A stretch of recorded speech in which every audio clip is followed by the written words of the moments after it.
Selamat datang kembali di pembahasan mendalam kita. Hari ini kita akan bongkar buku TED Talks karya Chris Anderson, fokusnya ke bagian persiapan atau setup presentasi yang oke. Punya ide bagus itu satu hal ya, tapi nyampeinnya biar benar-benar ngena. Nah, itu tantangannya. Kita mau bantu Anda siapin amunisi buat tahap persiapan ini. Iya, betul banget. Persiapan itu kan bukan cuman ngapalin teks ya, tapi lebih ke pilihan-pilihan strategis. Gimana Anda nanti tampil, pakai alat bantu apa, nah itu semua ditentukan di sini, di setup. Oke, siap. Kita mulai dari yang sering bikin galau nih. Cara nyampeinnya. Mau pakai naskah penuh terus dihafal, atau cukup poin-poin aja? Buku ini bahas plus minusnya ya. Iya, dibahas tuh. Kalau ngafalin naskah, emang bagusnya kita bisa presisi banget milih kata. Strukturnya rapih, kayak yang dibilang Pam Meyer. Tapi ada tapinya nih, kayak kata Stephen Johnson, risikonya tuh apa ya? Kaku, kayak robot gitu. Nah, itu dia. Bisa kedengeran kaku, nggak natural, atau yang paling parah, ngeblank total di panggung. Wah, koneksi sama audiens bisa langsung ambyar. Serem juga ya. Nah, kalau pakai poin-poin aja, kayak sarannya Salman Khan, itu kan kesannya lebih hidup, lebih ngalir gitu. Betul, rasanya lebih spontan, lebih kayak ngobrol. Tapi ya itu, ada kemungkinan jadi kurang terstruktur, ngelantur, atau malah waktunya jadi molor. Jadi gimana dong nemuin tengah-tengahnya? Kuncinya sih kenali diri Anda dulu. Nyaman pakai cara yang mana. Terus apapun metodenya, latihannya harus gila-gilaan. Kalau pakai poin ya pastiin poinnya logis, alurnya jelas di kepala. Jadi bukan sekedar baca poin ya? Jelas bukan. Mau hafal atau pakai poin, latihannya harus sampai kita bisa fokus ke makna pesannya, ke koneksi sama audiens, bukan mikirin kata berikutnya apa. Kontak mata itu wah penting banget lah. Oke, ngerti. Nah, abis mikirin cara ngomong, lanjut ke visual nih, slide. Perlu nggak sih pakai slide? Kayaknya buku ini agak keras ya soal ini. Banget. Prinsipnya gini, mending nggak pakai slide sama sekali daripada slide-nya jelek atau biasa aja. Malah katanya, sepertiga pembicara TED paling top itu nggak pakai slide loh. Wah, serius? Fokus ke pembicaranya aja berarti ya? Iya, fokus ke orangnya dan idenya. Tapi bukan berarti slide itu jelek ya. Nah, itu dia.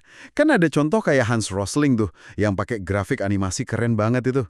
Kayaknya susah deh jelasin data serumit itu tanpa visual. Setuju. Visual itu jadi senjata ampuh kalau dipakai buat nunjukin sesuatu yang susah dijelasin pakai kata-kata. Foto yang kuat, data yang divisualisasiin, animasi, demo produk. Contoh Rosling itu pas banget. Visualnya itu bukan hiasan, tapi intinya. Jadi intinya, pakai visual itu harus strategis ya, jangan asal pasang. Apalagi kalau slide-nya cuma tulisan seabrak yang kita omongin juga. Persis. Satu ide kunci aja per slide, desainnya simple, bersih. Terus, manfaatin tuh fitur slide hitam kalau mau audiens fokus lagi ke omongan Anda. Sip. Nah, keputusan penting lain di setup awal dan akhir presentasi. Katanya ini momen krusial banget ya. Krusial banget, makanya buku ini nyaranin banget tulis kata per kata dan hafalin. Minimal 1 menit pertama deh sama kalimat-kalimat penutupnya. Loh, kenapa justru bagian ini yang dihafal mati? Bahkan kalau tengahnya kita pakai poin. Karena kesan pertama itu nentuin banget. Kalau kita udah hafal bagian awal, pas lagi gugup-gugupnya naik panggung tuh, kita jadi punya pijakan, jadi lebih tenang. Oh, gitu. Contohnya kayak gimana tuh pembukaan yang kuat? Macam-macam. Bisa kayak Maisun Zaid yang bilang, saya nggak mabuk, tapi dokter yang bantu lahiran saya mabuk. Itu kan langsung bikin orang, hah? Apa nih? Gitu. Atau bisa pertanyaan, cerita pendek kayak Zak Ibrahim soal ayahnya, atau gambar yang bikin kaget. Intinya biar langsung dapat perhatian audiens ya. Betul. Dan penutup juga sama pentingnya, biar pesannya nempel.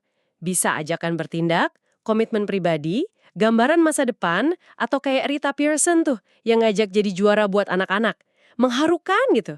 Makanya dihafal biar pas nyampeinnya. Oke, masuk akal. Nah, terakhir nih, soal yang sering jadi momok. Gugup. Gimana ngadepinnya? Ini bagian dari setup juga kan? Pasti. Buku ini ngelihatnya bukan sebagai sesuatu yang harus dihilangkan total sih, tapi lebih ke dikelola. Dikelola gimana tuh? Kan rasanya adrenalin itu bikin panik ya. Justru itu, pakai energi adrenalinnya buat motivasi latihan lebih keras lagi. Makin kita kuasai materinya, bukan cuma hafal kata, tapi paham banget intinya, makin terkendali rasa takutnya. Latihan, latihan, latihan ya. Iya, Jill Ball Taylor itu latihannya ratusan kali katanya. Susan Solomon nyaranin latihan di depan orang yang beda-beda, biar materinya tuh nyatu sama diri kita. Ada tips lain nggak pas hari H selain latihan? Ada dong, tarik napas dalam dulu sebelum naik. Terus, nggak apa-apa kok ngaku kalau sedikit gugup, biasanya audiens malah simpati. Cari aja muka yang ramah di audiens, tatap matanya. Dan yang paling penting, Fokus ke pesannya. Kenapa sih ide Anda ini penting buat dibagiin? Kayak kata Monica Lewinsky. Ini penting. Pindahin fokus dari rasa cemas diri sendiri ke nilai yang mau Anda kasih ke pendengar. Itu ngebantu banget. pokoknya ngebangun fondasi yang kuat. Betul sekali. Tapi ada satu hal lagi yang jadi dasar dari semua persiapan teknis ini. Sesuatu yang diulang-ulang terus di buku ini. Apa tuh? Punya sesuatu yang berharga untuk dikatakan. Itu intinya. Punya ide yang benar-benar pengen Anda bagiin, kayak ngasih hadiah gitu ke pendengar. Tanpa itu, ya teknik sebagus apapun bakal kerasa kosong aja. Nah, iya juga ya. Jadi bukan cuma soal tekniknya, tapi apanya yang mau disampaikan. Persis. Dan ini mungkin jadi pertanyaan buat Anda yang lagi nyiapin presentasi. Udah kuasai semua tekniknya nih. Terus gimana caranya Anda mastiin kalau inti ide Anda, hadiah sebenarnya itu benar-benar nyampe utuh dan berkesan buat pendengar? Persiapan mendalam macam apa lagi yang dibutuhin untuk itu ya?